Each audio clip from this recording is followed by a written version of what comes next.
China and New Zealand signed a protocol on upgrading their 12-year-old free trade agreement, which is expected to bring more benefits to the peoples of the two countries. In 2008, China signed an FTA with New Zealand, the first of its kind between China and a developed country. Relations between China and New Zealand have made remarkable progress in recent years, producing many firsts, including New Zealand being the first developed country to recognize China as a market economy, the first to sign a free trade agreement with China, and the first to sign a memorandum of understanding on the Belt and Road Initiative with China. China is already New Zealand's largest trading partner, largest origin country for international students, and second largest source of international tourists. New Zealanders are pleased to hear the news about FTA upgrade.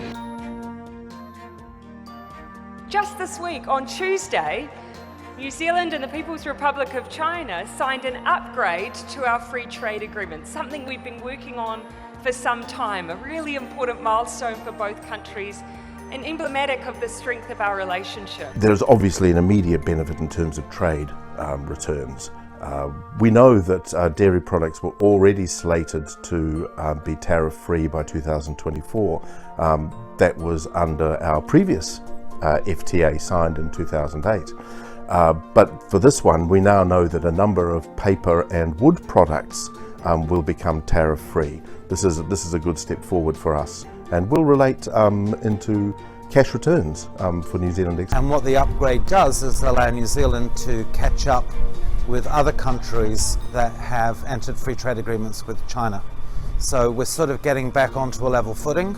We'll be able to get exports into China a lot quicker. Both parties are making greater commitments to free trade.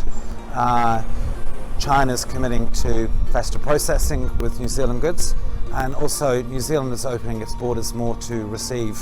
Yeah, definitely. I think it's a step in the right direction for both parties that are involved, and hopefully, we can bring some services to China.